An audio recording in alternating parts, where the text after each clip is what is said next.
Il y a un livre dans mon décolleté.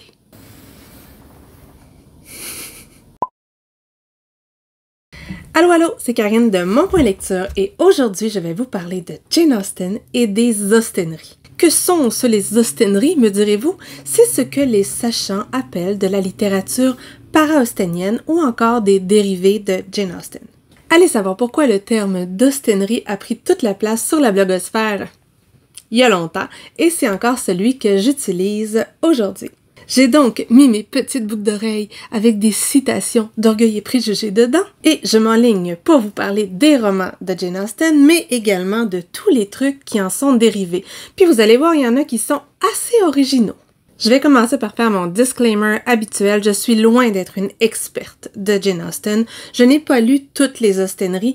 Ça fait même très très longtemps que j'en ai lu. En fait, j'en ai lu surtout en 2008, 2009, 2010, dans ce coin-là. Puis j'en ai lu quelques autres en 2014-2015. Mais ça fait 8 ans que j'ai rien lu de tout ça. Pourquoi il m'a passé par la tête de vous en parler aujourd'hui, c'est qu'à travers plusieurs discussions avec des gens qui me suivent ou des gens qui sont abonnés à la chaîne ou à Instagram, ça intéressait plusieurs personnes d'en entendre parler. Fait que j'ai dit, pourquoi pas, je vais vous parler de ce que moi je connais, mais si vous voulez avoir vraiment une bible de référence là-dessus, je vous invite à aller voir Alice, qui a un blog ou un site, je sais plus trop, qui s'appelle Jane Austen is my Wonderland. Elle les a tous lus. Elle est bien plus connaisseusante que moi. Croyez-moi. Jane Austen, elle a écrit 6 principaux romans. Elle a écrit une novella, Lady Susan. Elle a écrit 2 trucs qui sont inachevés et il y a toute l'œuvre Juvenilia qui a été publiée dans 3 tomes, je crois. Du moins, il y en a 3 dans ma bibliothèque. Et pour la plupart, les romans, je les ai lus quand j'étais adolescente. Par contre, je les ai tous relus adultes et étrangement, mes préférés sont pas les mêmes. Et j'ai pas non plus tiré les mêmes choses de ces romans-là. Mais bon, tout ça, je vous en parle tout à l'heure. Première chose que je veux mettre au clair. Jane Austen n'était pas victorienne. Ça me gosse d'entendre dire ça, là, vous pouvez même pas vous imaginer. Elle est née en 1775, c'est-à-dire pendant la période géorgienne, et elle est décédée avant que la reine Victoria ne naisse. Du moins, il me semble qu'en 1817, la reine Victoria était pas née ou elle était peut-être un projet. Tout ça pour dire qu'il y a une bonne partie de ses romans qui se passent sous la Régence ou encore dans l'époque géorgienne. Pas victorienne. Pas victorienne. Jane Austen, elle est née dans une famille qui ressemble un peu à plusieurs des familles qui sont décrites dans ses romans. C'est-à-dire que, je dirais que c'est de la gentry, mais de la gentry pas très très riche et campagnarde. C'est une famille de plusieurs enfants, son père était pasteur et elle était très très proche de sa sœur Cassandra, à qui elle avait d'ailleurs écrit plusieurs lettres. Malheureusement, Cassandra, elle en a détruit plusieurs aussi, on sait pas trop pourquoi, mais bref, il y a plein de lettres de Jane Austen qui n'existent plus. Juste pour vous dire que si vous avez envie de lire davantage sur Jane Austen, de connaître davantage sa vie, vous pouvez lire la passionnante biographie de Claire Tomalin qui est non seulement hyper intéressante, mais elle se lit tout seul, donc go for it. Maintenant, parlons des romans. Dans cette vidéo, je vais vous parler de l'œuvre de Jane Austen. Ensuite, je vais vous parler de plusieurs des adaptations, plusieurs des Austeneries. Il y en a plusieurs types en fait. Il y a des Austeneries qui utilisent l'univers d'Austen en général, puis qui nous font une autre intrigue autour. Il y en a d'autres qui utilisent tout simplement Jane Austen comme personnage. Exemple, la petite série de Stephanie Barron qui s'appelle Jane Austen et quelque chose. J'en ai quelques-uns, je les ai pas lus, sinon c'est pas drôle. On a également des dérivés austeniens qui vont partir de l'histoire des romans, mais d'en parler sous les yeux d'un autre personnage. Il y en a plusieurs que c'est Mr. Darcy, vous allez voir, mais il y en a un autre dans ma pile que j'ai pas retrouvé où on va avoir le point de vue de Mary, la sœur d'Elizabeth. Puis il y en a un autre, c'était Caroline Bingley. Vous voyez ce genre de truc, c'est-à-dire un autre point de vue, on voit l'histoire mais d'une autre façon. Dans les romans qui se passent également à l'époque georgienne, on a ce que j'appelle les what if. Non, en fait, je les appelle pas comme ça, on les appelle comme ça de façon générale en anglais. Ce que ça veut dire, c'est qu'est-ce qui serait arrivé si? Qu'est-ce qui serait arrivé si Elizabeth Bennet avait accepté la première offre de mariage de Mr. Darcy? Qu'est-ce qui serait passé si Emma s'était compromise avec Frank Churchill? Bref, ce genre de trucs-là. Ensuite, ceux que moi j'aime le moins, ce sont les suites. Il y en a quelques-unes, mais il y en a pas tant. Et ce que personnellement je préfère, les réécritures modernes. Vous allez voir, il y en a qui sont pas piqués des verres. Donc, en premier, l'œuvre de Jane Austen. Ce qui est intéressant avec Austen, c'est qu'elle met en scène son monde. Elle met en scène ce qu'elle connaît, les gens qu'elle côtoie au quotidien. On sait qu'elle a vécu au presbytère à la campagne. À un moment donné, elle est obligée de partir à Bath. Elle n'a pas tant aimé ça. Ça paraît un peu dans ses livres. Et c'est sa classe sociale dont elle nous parle. Ce qui est souvent intéressant, c'est que son point de vue est résolument féministe pour l'époque, je vous en reparle, mais elle est capable également de poser un regard très critique, très ironique, très réaliste sur ce qui se passe autour d'elle également. Ce qui fait que parfois on lit des trucs puis on se dit mais est-ce qu'elle est vraiment sérieuse? Est-ce qu'elle le dénonce ou c'est ce qu'elle pense? Bon, quand on connaît un peu le personnage, c'est facile à voir là, mais quand même. C'est fort agréable de n'avoir qu'à se poser cette question parce qu'on n'oublie pas que ça a été écrit il y a 300 ans. Un peu plus. Donc, quand je parle de féminisme ici, je parle du féminisme de l'époque et ce qu'elle défend particulièrement, Jane Austen, c'est la situation dans laquelle se retrouvent les femmes, les mères, les filles, les épouses, face aux lois de succession, entre autres. Vous allez voir dans plusieurs de ces romans, il y a cette problématique-là qui est au centre. Parce que comment ça se passait? C'était que le terrain, la fortune, tout allait aux plus âgés parents mâles. C'est-à-dire, soit au fils, le plus vieux, soit à un lointain parent, cousin, quand il n'y avait pas de fils. J'ai failli faire tout tomber. Entre autres, c'est ce qu'on a dans Orgueil et Préjugés. Donc, l'idée qu'une femme doit se marier et doit bien se marier, c'est pas sorti d'un chapeau de magicien, là. C'est pas pour rien qu'on a ça, parce qu'ils n'ont pas beaucoup d'options. Même pour les femmes éduquées, travailler, c'est pas si simple que ça. Du moins, pas dans cette classe sociale-là. Et les femmes sont souvent considérées comme presque des enfants financièrement puis au sens de la loi. Ok, j'exagère, je simplifie, mais en gros, on est pas mal là-dedans. Donc, Jane Austen, elle dénonce ça. Elle dénonce les pirouettes sociales auxquelles doivent faire face les femmes au quotidien. Oui, parce que vous savez, les femmes, ça doit être doux, gentil, aimable et savoir faire le thé. Et on y voit aussi toute l'hypocrisie ambiante, ce qui est dit versus ce qu'il y a derrière. Souvent, ce sont deux choses. Donc, si on commence par ces œuvres de jeunesse juvenilia, dans ces œuvres-là, ce sont souvent des courtes histoires. Celle qui est plus longue s'appelle Love and Friendship, ou quelque chose dans ce genre-là. Puis il y a également une genre d'histoire d'Angleterre. Je vous avoue que ces livres-là, je les ai lus une fois, puis ça m'a quand même suffi, parce que ça paraît quand même que ce sont des œuvres de jeunesse, ça paraît que ce sont pas des œuvres publiées. Oui, on a tout le ton qui va devenir le sien, mais c'est pas encore rendu là. On n'y est pas encore vraiment. En fait, ce que j'essaie de vous dire, c'est que si vous voulez découvrir Austen, prenez pas ça dans l'ordre et commencez pas par ça. Alors, les romans. Là, j'ai essayé de trouver plein de versions roses. Il y en a une que j'ai pas réussi, mais les autres, vous allez voir, sont toutes roses-orange dans ces tons-là. Oui, je sais. Il m'en faut peu pour m'amuser. Commençons par le premier qui a été publié, c'est-à-dire Sense and Sensibility, qui s'appelle Raison et Sentiment en français. Regardez cette édition, si elle est pas belle, puis ce qui est cool, là, c'est que dedans, il y a des lettres, des trucs. Attendez, je vous montre. Ça, c'est une lettre à Marianne Dashwood. Et il y a des petites fleurs à l'intérieur. C'est trop cool! Bon, mais c'est pas de ça que je voulais vous parler. Comme je vous disais, c'est le premier roman publié de Jane Austen en 1811, puis il n'était pas publié sous son nom. Je pense que c'était By a Lady, ou quelque chose comme ça. On suit donc la famille Dashwood, et là on retrouve le thème dont je vous parlais, c'est-à-dire du fait que les femmes étaient carrément déshéritées. Et elles se retrouvaient à la merci d'un membre mâle de leur famille. Les personnages principaux sont Eleanor et Marianne Dashwood. Il y a une troisième sœur qui s'appelle Mary. Elles sont issues du deuxième mariage de leur père et au début du roman, elles habitent avec leurs deux parents à Norwood. Norland, excusez. Quand le père se sent près de la fin, il fait promettre au plus vieux de s'occuper de ses sœurs et de sa belle-mère, bref, de s'organiser pour qu'il se ramasse pas à la rue. Est-ce que c'est ce qu'il va faire? Bien sûr que non, parce qu'il a une méchante épouse qui, elle, veut les sacrer dehors de Norland. Et ce personnage-là de Mrs. Fanny Dashwood, elle est haïssable. C'est une de celles que j'ai le plus détestées. Puis quand on parlait d'hypocrisie dans ce roman-là, il y a des conversations de salon qui ont juste pas d'allure. Ils ont l'air d'une politesse exquise avec leur petite tasse de thé, pis ils se bitch, là. En tout cas. Elle déménage, elle se ramasse à Barton Cottage, qui est la propriété d'un parent éloigné, et elles vont faire la connaissance de tout le monde aux alentours, dont Mrs. Jennings et le colonel Brandon.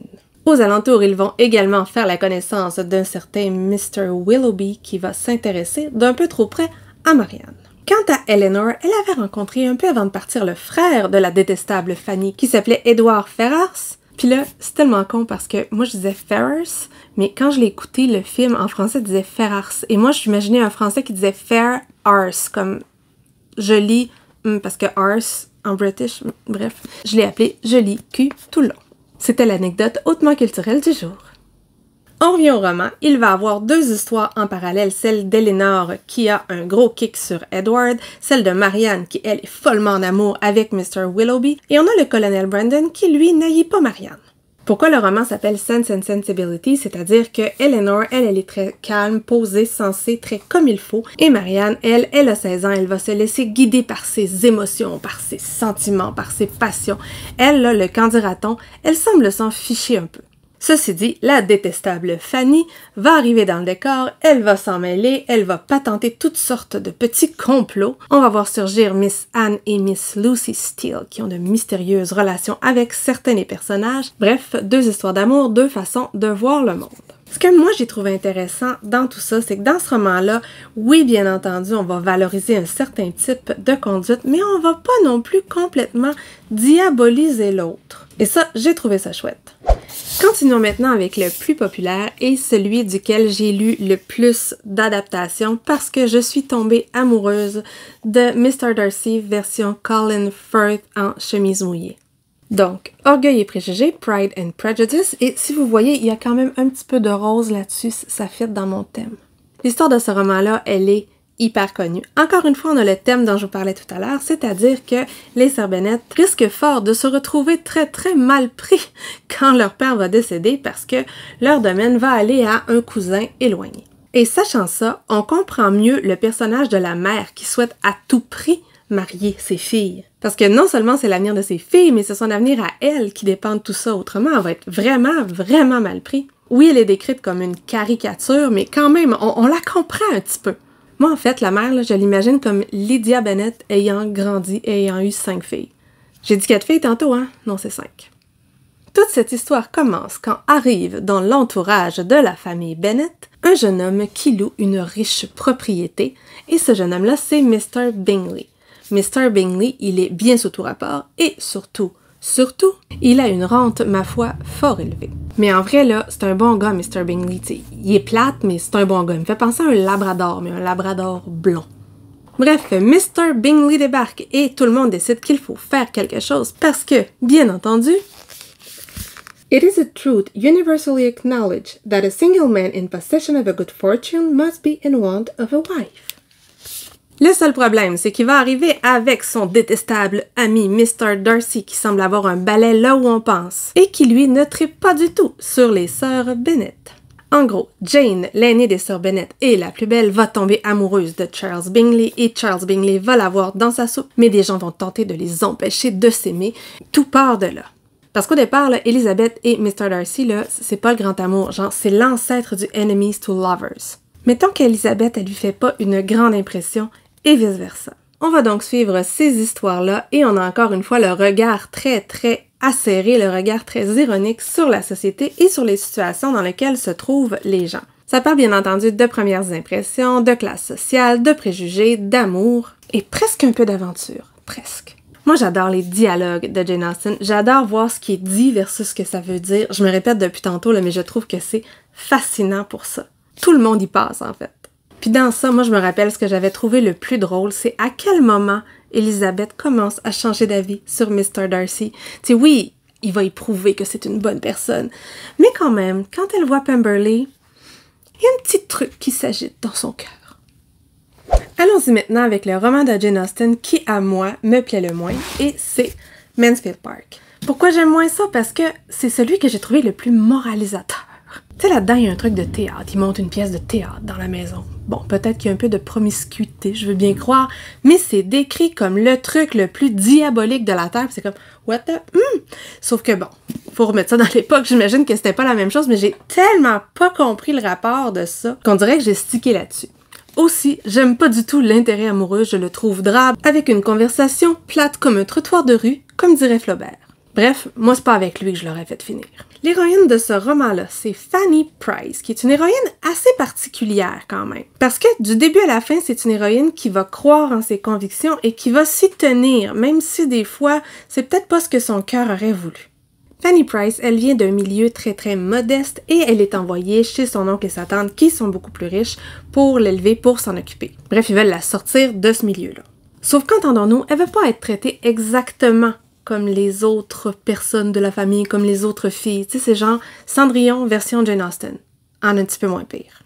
Là-dedans, le personnage détestable s'appelle Mrs. Norris, et depuis que j'ai lu un certain roman, je l'imagine comme un chat fâché. On dirait qu'elle en veut à Fanny, mais bref, elle va lui rendre la vie très très compliquée. À un moment donné, l'oncle de Fanny va devoir partir pour sa plantation. Et là, je me rappelle pas tellement comment le côté esclavage était traité. Là, je m'excuse, je m'en souviens pas du tout, puis je ne relirai pas parce que c'est pas lui que je préfère. Bref, il s'en va. Mrs. Norris est de plus en plus présente et arrivent d'autres parents qui s'appellent Henry et Mary Crawford. Eux, ils viennent de Londres et sont beaucoup plus sophistiqués et c'est eux qui vont amener, entre autres, le théâtre. Vous savez, le vilain truc, là? C'est ça. C'est eux. Si on résume, il n'y a personne de très très fin avec Fanny, sauf, et là je réalise que je vous en ai pas encore parlé, ça prouve comment il est intéressant à mes yeux, Edmund, qui est un des fils Bertram, c'est-à-dire un des fils de la famille où elle reste. C'est peut-être pas son oncle en fait, en tout cas, lui. Nous allons avoir plusieurs chassés-croisés amoureux, plusieurs théâtres de la vraie vie également, parce qu'encore une fois, ce qui est dit puis ce qui est pensé, c'est deux choses. Mais moi là, j'aurais donné une deuxième chance à l'un des personnages. Il me semble que il aurait été moins plate que Edmund. Je m'en rappellerai jamais. Allons-y avec Emma, un roman que j'avais pas vraiment aimé lors de ma première lecture parce que je l'avais trop pris au premier degré, mais dont je me suis délectée quand je l'ai lu adulte. Ce que je trouve particulier dans ce roman-là, puis c'est peut-être moi parce que oui, on voit dans tous les romans toute une petite galerie de personnages, mais ici on est à Highbury et je trouve que le village, les alentours, c'est quand même beaucoup mieux décrit et c'est presque un personnage en soi. Parce que notre héroïne, Emma, c'est un peu celle qui est à la tête de tout ça, celle que les gens regardent avec admiration. Celle aussi qui se croit, ma foi, tout permis. Elle habite avec son père, qui est hypocondriaque et tellement capricieux, c'est hilarant. Et Emma, elle est persuadée d'avoir la voix, la vérité, la vie. On va s'entendre, il y a juste sa façon de penser qui est la bonne, et elle est surtout bien au-dessus de tout ce petit peuple. Entendons-nous également, Emma, elle est au début de la vingtaine, elle a rien vécu, mais elle pense qu'elle sait plus que tout le monde, notamment dans le domaine des relations amoureuses. Tu sais, imaginez, là, elle a présenté son ex-gouvernante à son actuel mari. Ça fait d'elle une sommité. What else? Notre mademoiselle Emma va donc se spécialiser en matchmaking. Et sa première victime sera Harriet, qui est une jeune fille du village, une jeune fille très naïve qui n'a pas nécessairement beaucoup d'éducation. Elle se fait courtiser par un fermier, mais pour Emma, rien n'est trop beau pour son ami. Alors, elle décide de la matcher avec Mr. Elton, qui est le vicaire de la paroisse. Puis lui, il est tellement haïssable. Puis Emma, elle voit tellement rien, elle comprend tellement rien à ce qui se passe. Elle est tellement premier degré. Il y a son voisin un peu plus âgé, Mr. Knightley, qui essaie des fois de lui expliquer les choses. Elle ne l'écoute pas tant que ça. Et elle va s'amouracher du fils du mari de son ancienne gouvernante, qui va soudainement arriver. Si on résume, oui, dans ce roman-là, j'ai aimé voir Emma se mettre les pieds dans les plats, mais j'ai surtout aimé les scènes de vie à Highbury. En fait, ce lieu-là me semble terriblement réel dans tout ça. Et le trope qu'on a, c'est friend to lovers, je crois. En fait, older friend to lover. Yep. C'est sûr que ce roman-là, pour le lecteur d'aujourd'hui, ça surprend des fois parce qu'il est question de classe sociale et ça semble quelque chose qui est très très établi et qui n'est pas nécessairement bien de vouloir bouleverser. Fait que quand on lit ça la première fois, on fait « Oh, hein, oh, ok, quand même ». Mais il faut encore une fois remettre dans le contexte. L'égalité des chances dans ce temps-là, là, c'était inexistant. Encore aujourd'hui, mais c'était plus pire. Pour conclure, c'est clairement pour moi le plus drôle des romans de Jane Austen.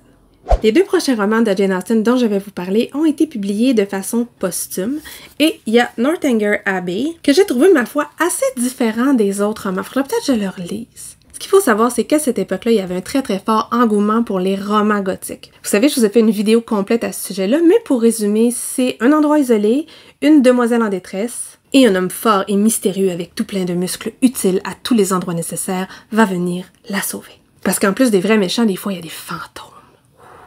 Donc, Jane Austen a décidé de réagir en écrivant Northanger Abbey. On parle des fois de parodie de romans gothiques, mais pas tant. En fait, c'est qu'on va prendre certains tropes, on va les mettre là-dedans, puis on va complètement les détourner. En tout cas, je vous explique. On a une héroïne qui s'appelle Catherine Morland et qui vient d'une famille de 10 enfants. Elle a toujours été un petit peu tomboy, mais quand elle arrive à l'adolescence, elle découvre les romans gothiques et décide de devenir une héroïne. Ce qui veut dire que Catherine, elle a une vision de la vie à travers ce type de roman-là, à travers la littérature, et elle est un petit peu à côté de la plaque quand il est question de la vraie vie. Au début du roman, Catherine elle est invitée à Bath avec des amis de la famille, les Thorpe, je crois, et elle va être initiée au fameux roman gothique par Isabella, leur fille. Elle va aussi rencontrer les Tilneys, dont Henry, le fils, qui sera l'intérêt amoureux. Ensuite de ça, c'est vrai qu'on retrouve des trames un peu romanesques, c'est-à-dire que là, il va y avoir plein de malentendus, plein de quiproquos. Il y en a qui vont essayer de nuire à Catherine, bref, plein d'aventures jusqu'à ce que les Tilneys l'invitent à aller passer du temps dans leur maison qui s'appelle Northanger Abbey. On se rappelle, Catherine, elle lit des romans gothiques. Dans sa tête, un abbaye, c'est mystérieux, c'est sombre, ça a des fantômes dedans. Imaginez sa joie de s'en aller là. On se rappelle, elle veut être une héroïne. Sauf que quand elle va arriver à Northanger Abbey, c'est pas du tout gothique, c'est pas du tout épeurant, donc, comme c'est pas épeurant pour vrai, elle va s'inventer des histoires. Ce roman-là, c'est pas mon préféré, mais des fois on se croirait limite dans un vaudeville tellement qu'il y a des malentendus, des trucs qui ont pas d'allure. Et ce que j'ai préféré dans tout ça, c'est la façon de voir la vie à travers un roman, c'est extrêmement naïf, elle voit pas les choses comme elles sont, mais pas du tout. Puis ben, à chaque fois, veut pas, elle est déçue. Dans le dernier des gros romans de Jane Austen, on a Persuasion. Persuasion, là, c'est le trope de la deuxième chance. Et moi, celui-là, je l'ai vraiment, vraiment beaucoup aimé, et c'est la lettre. La lettre. Ceux qui l'ont lu comprendront. L'héroïne de Persuasion, elle a 27 ans. Past her prime, dirons-nous. Oui, parce que dans ce temps-là, 27 ans, c'était vraiment passé date. Elle a été une grande beauté, mais elle s'est fanée. Et quand elle était cette grande beauté, elle a refusé la demande en mariage d'un certain Frederick Wentworth parce qu'il n'était pas nécessairement assez bien pour elle. En fait, elle s'est laissée convaincre de ça. Elle s'est laissée convaincre par sa tante ou sa marraine ou l'amie de sa mère, en tout cas. Quelqu'un qui était très très proche, puis qui n'est pas une mauvaise personne non plus. Cette personne-là croyait vraiment lui donner un bon conseil. Sauf que 7 ou 8 ans plus tard, revient Frederick Wentworth et il est maintenant le Captain Wentworth. Nous sommes donc à Bath avec la famille de Anne qui a un peu perdu de son prestige parce que son père, qui se prend pour un grand aristocrate, a quand même un peu trop dépensé et entre son père et sa sœur qui sont deux horribles hypochondriaques, genre même moi là, j'ai l'air d'une petite joueuse à côté d'eux autres. Toujours est-il que y arrivent plus, ils sont obligés de louer leur domaine et d'avoir de pauvres petits appartements à Bath. Tout est relatif dans la vie. Anne et Frederick vont donc se revoir, mais mettons qu'il n'est pas tellement content après elle et qu'il en veut encore un petit peu. Ils n'auront pas le choix de savoir, par exemple, et ça va mener à des rencontres qui sont quand même assez drôles, mais très malaisantes aussi. On a tout un petit monde qui tourne autour de ces personnages-là. On a des excursions à la mer, on a de très gravissimes blessures aux pieds ou à la cheville. Mais bref, c'est la fin du monde. On a des chassés-croisés, il y en a qui font ben des aquaires, et finalement, il y aura la lettre.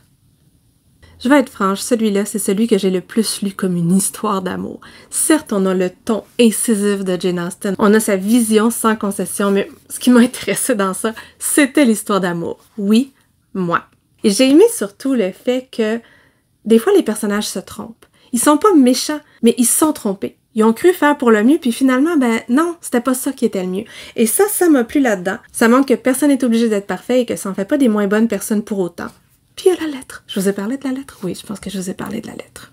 La dernière œuvre achevée de Jane Austen, c'est un très très court roman et c'est Lady Susan qui est une novella épistolaire. Ce texte-là a été écrit à la fin du 18e siècle, mais il n'a pas été publié avant la fin du 19e. Non, le milieu du 19e, en tout cas. Quelque part au 19e siècle. Bon, ok, je le sais, c'est 1871. Bref, vous voyez, j'avais de la misère à dire quand au 19e, mais c'est au 19e. Et c'est tellement tannant, là. Ici, l'hiver, il y a les grattes, puis l'été, il y a les motocross. Je vous en ai pas tant parlé tantôt, mais dans beaucoup de romans de Jane Austen, il y a notre jeune héroïne pure et naïve. Ben, pas toujours naïve, mais souvent très très pure. Et souvent, on en a une qui est beaucoup moins à cheval sur les principes. Passe. Tu sais, souvent, il y a un peu une bitch de service. Et ici, le personnage principal, c'est cette personne-là, c'est-à-dire Lady Susan, celle qui est manipulatrice, celle qui est arriviste, celle qui est prête à tout pour arriver à ses fins. Ici, Lady Susan débarque chez son beau-frère et sa belle-sœur sans trop s'annoncer d'avance avec sa fille. La belle-sœur, là, est pas nécessairement contente parce que avant qu'elle se marie, Lady Susan, là, elle avait essayé de l'empêcher de se marier. Fait qu'elle apporte pas tant dans son cœur. Pendant sa visite, elle va se mettre en tête de séduire à peu près tout le monde, de trouver un mari à sa fille, et ce, au grand désespoir et au grand désarroi de sa fille Frederica, qui n'en demandait pas tant. Je vous en dirai pas plus parce que c'est extrêmement court, puis il y a quand même pas mal de personnages. C'est toutes des lettres, ça se lit très très vite, et quand même, Lady Susan, c'est quelque chose. Maintenant, je vais vous parler des deux romans inachevés de Jane Austen que j'ai lus une fois et que je n'ai pas. Et là, c'est fort triste parce que j'ai cherché puis je les ai pas. Peut-être je les ai dans mon gros livre de Barnes & Noble sur Jane Austen. Je vous le dirai. Ou pas parce que je vais peut-être oublier, mais je vous le dirai. Ceci dit, je vais être beaucoup plus vague, puis je vais me fier beaucoup plus à mes résumés parce que j'ai moins de souvenirs, je vous avoue. Je me rappelle assez bien de Sanditon, que j'avais bien aimé. De Watson, beaucoup moins. Puis étrangement, j'ai jamais lu de suite. Y a-t-il des suites sûrement? Comment ça que j'ai pas lu d'Austenry, suite de Watson puis de Sanditon? Je m'étonne moi-même. Selon Wikipédia, The Watson, c'est pas nécessairement très long. En fait, ça a 7500 mots. Fait que ça explique peut-être pourquoi j'ai de la misère à me souvenir exactement. On commence donc avec une famille nombreuse qui ressemble un peu à celle d'Austen. En fait, il y avait 4 filles, 2 fils et le père est pasteur. Le personnage principal s'appelle Emma, elle avait été envoyée en ville chez une tante riche et elle a acquis quand même de la culture des manières. Sauf que la tante va se remarier d'une façon plus ou moins considérée, elle va être prise pour retourner chez elle et là, c'est quand même un choc des cultures parce que ses sœurs, ils veulent le marier et ils sont prêts à peu près tout pour le faire. Le mariage, pas ce qui vient après. Emma elle va refaire connaissance avec les gens des alentours, quelqu'un qui les a toutes croisées chacune leur tour. Il y a un aristocrate qui habite pas très loin, puis elle va également faire la connaissance d'une dame Mrs. Blake et de son frère. Et si je me rappelle bien, c'était pas mal ça. Comme vous pouvez voir, il y a quand même des types de personnages qu'on va retrouver assez souvent dans les autres romans d'Austen qu'on voit ici. Pourquoi je vous ai parlé de ça? Je vous ai rien dit. J'aurais dû vous dire, il existe aussi The Watson, ça aurait été équivalent. Sanditon, je me rappelle un peu mieux. Ce roman-là va faire se rencontrer deux mondes. On a Charlotte, l'héroïne, qui habite avec ses parents, qui sont des gentlemen farmers. Et tout près de leur domaine, il va arriver un accident et ils vont recueillir Monsieur et Madame Parker. Puis parce que dans ce temps-là, c'était la mode, ben ils finissent par rester 2 semaines. Chez des inconnus. Ouais, c'était comme ça.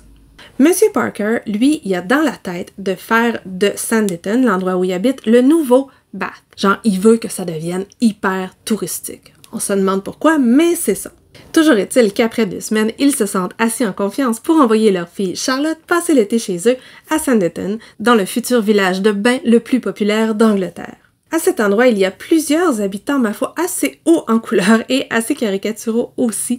On a Lady Denham, qui est l'associée de Mr. Parker, c'est-à-dire, associée. En fait, elle aussi, elle voudrait que son village devienne hyper populaire. Et on a toute la petite communauté de jeunes gens et d'un peu moins jeunes gens qui ont comme but de se marier ou de se démarier ou d'essayer d'empêcher un mariage. Imaginez-vous qu'un peu plus tard dans l'histoire vont arriver, joie bonheur, quelques touristes, et il va en avoir encore plus d'imbroglio. Écoutez, je sais pas qui était l'intérêt amoureux dans tout ça. Peut-être que c'est un des frères Parker, mais on le voit pas tant que ça, parce que ceux qu'on voit, ils sont gnochons, là. En fait, Jane Austen les décrirait comme « silly ». Mais ce roman-là, je serais extrêmement curieuse de voir quelle fin Austen avait prévue, parce que je sais pas du tout où ça s'en va. Donc voilà, ça fait le tour des œuvres d'Austen. Là, vous voyez pas, là, mais ça fait tellement longtemps que je filme. Le pire, c'est que je l'avais déjà filmé, là. Sauf que je m'énerve, je m'emporte, je vous raconte toute l'histoire, faut que je recommence parce que je sais plus qu'est-ce que j'avais dit, je sais pas si je vais être capable de le recouper. Je m'emporte, hein, je vous avais dit. En tout cas, ça va me prendre 6 heures à monter et on va maintenant passer aux Austenries. Mais je vais prendre un break avant. Alors, coup de théâtre, je vais finalement séparer ma vidéo en deux parce que là, je me suis habillée de la même façon, j'ai essayé de vous tromper là, mais non, pas de maquillage, je tromperai personne. Sauf que c'est moi 1 semaine plus tard et je suis en plein milieu du montage et je m'en sortirai pas en bas d'1 heure et je trouve que ça n'a pas de mot à du bon sens. Donc, on coupe ça maintenant. Si vous êtes encore avec moi à ce moment-là, mettez-moi un petit emoji d'anneau qu'on se passe au doigt, genre bague de fiançailles parce qu'on se marie beaucoup dans Jane Austen. Comme d'habitude, un like, un abonnement, un commentaire, c'est toujours apprécié. Quel est votre roman d'Austen préféré? Dites-moi tout. Puis dites-moi pourquoi aussi, c'est encore plus cool si je sais pourquoi. Sur ce, je vous souhaite de bonnes lectures. Je vous jure que la semaine prochaine, je vous parle des Austenries. C'est facile, la vidéo est déjà toute montée. Et je vais vous dire à la prochaine.